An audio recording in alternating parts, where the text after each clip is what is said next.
we are starting right now our interviews in Lounge Zone of our IT Arena. And today we have a guest, one of our speakers. His name is Ricky Solorzano, and he is a co-founder and tech CTO of BioBots. Yep. So Ricky, thank you for coming.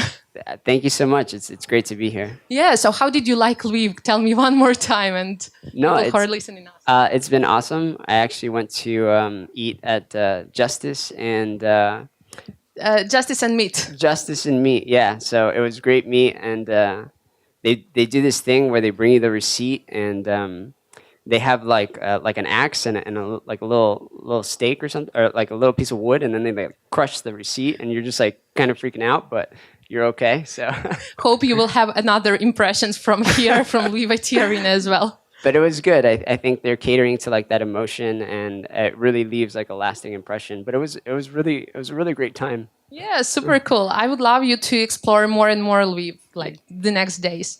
So let's talk about you. So you're here, and you are doing the things which are in Michio Kaiku's or, like Stephen Hawking like films.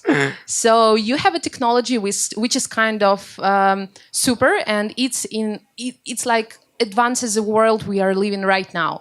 And just to come to that point, I would love to ask you about your personal attitude, how you get there, what's your background, and why you decided to start this company, BioBots.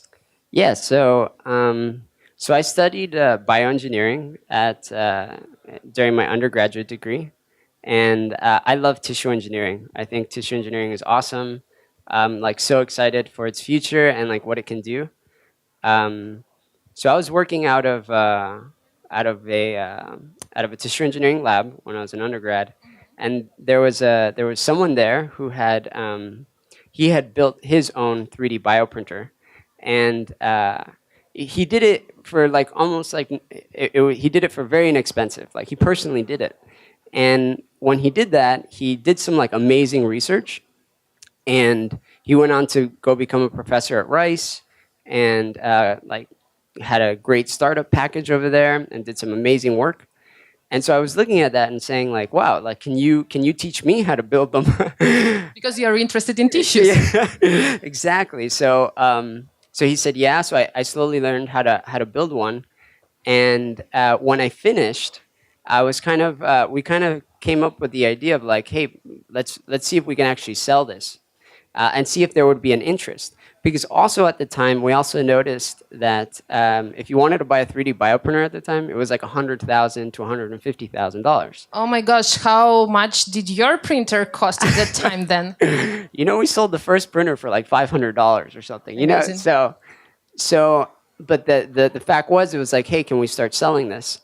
And so we sold one. And it was like, oh, okay, cool. That's exciting. And so we went in and we built another one. And we said, hey, can we sell this one? And like, boom, we sold another. And we're like, oh my gosh. The business is working. So then, to try and discover, to try and discover if there was something more there.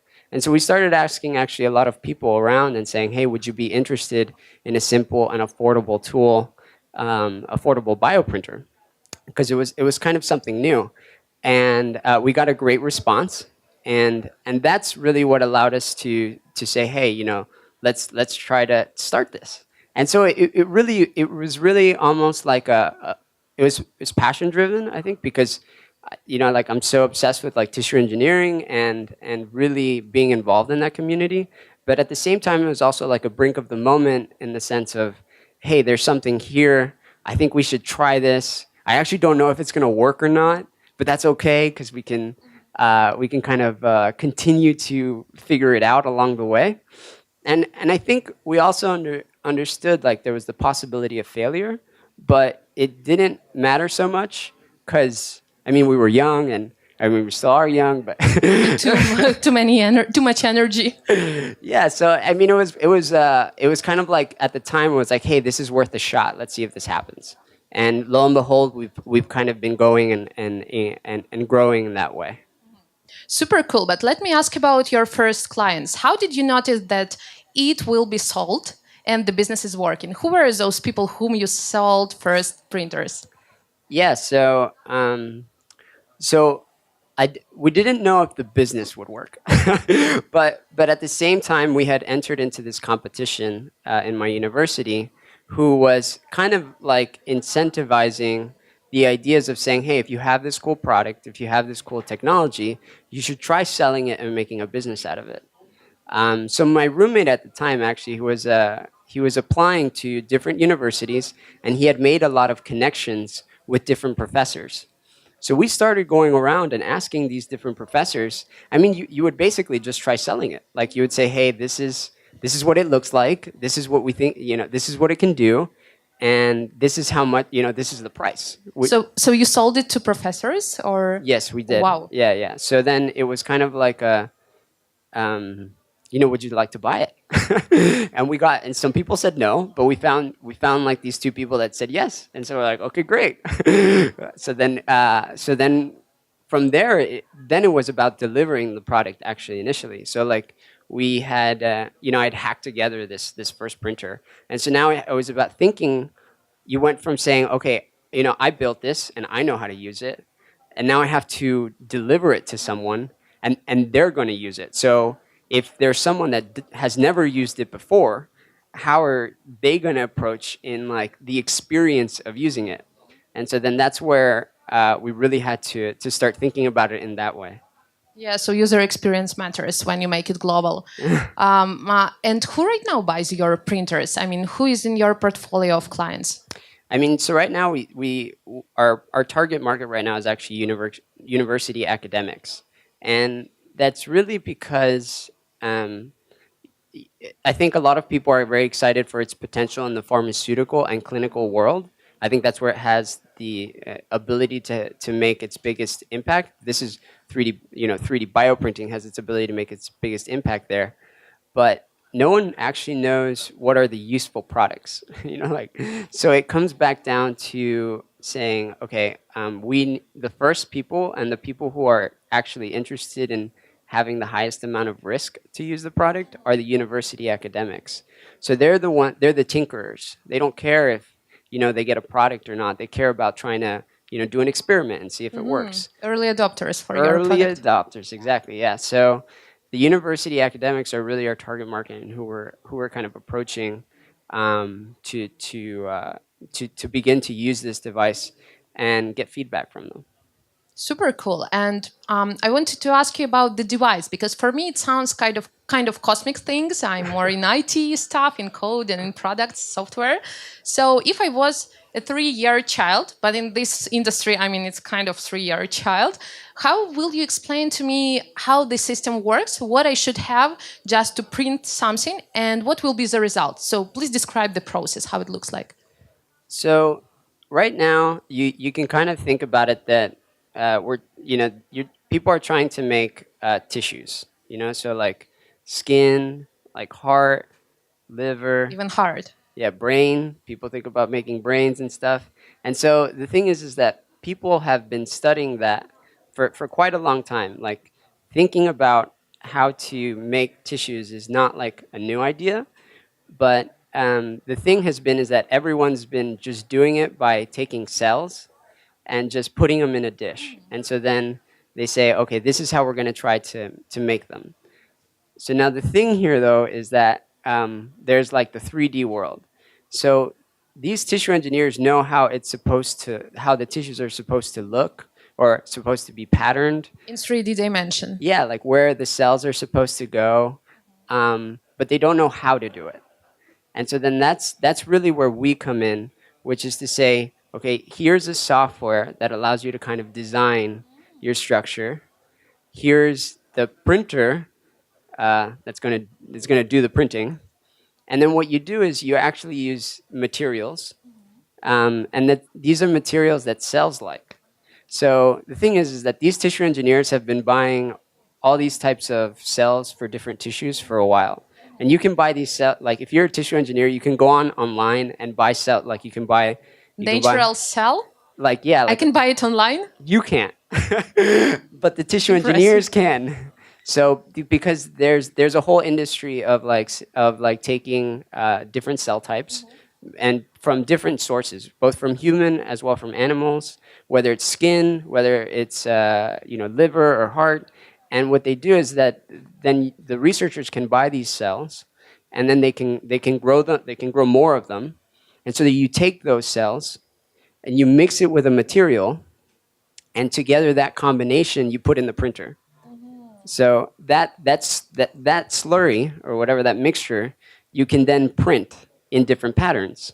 And so these patterns aren't like the thing is that it's not like this crazy complex pattern. These patterns are actually just like right now, they're just like lines or a circle or a square. But you need to combine them somehow so to get the tissue you need. Or You because the idea, yes. So the idea is to add, more than one cell type. So I want this cell here, and I want this cell here, and in a certain pattern. So I want my one line or another line or a circle with another circle around it. That they're two different cell types, and that's really what people are doing with it today. But it's such a difference in saying, I'm just going to take my cells and throw them in a dish versus like I get to take cells and I get to make one line with my cells, and then I get to make another line with another cell type. So I think that's been very exciting for a lot of people, because they get to they get to think about how they're going to design the tissue,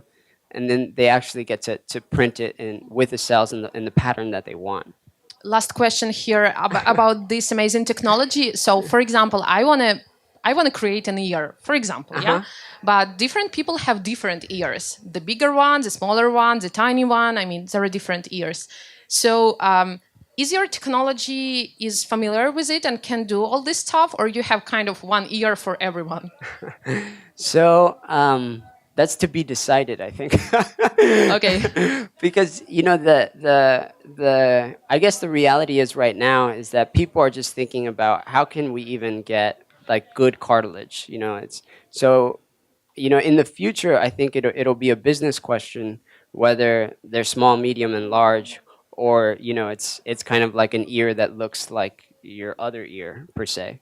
Um, but right now it's more of like, hey, can we pattern the cells in a certain way with a certain materials to see if we can even get good cartilage. Yeah, I see. You have another type of problem right now because it will be kind of in product roadmap in the future. Exactly. Yeah. Okay, Ricky. Then I would love to ask you about your technology is so revolutionary. How do you think it will change the medicine and medical industry in the future? Yes. So I think so. The two avenues that I think we said were going to be very impactful for, which is one, the pharmaceutical world, and then the other one is the clinical world.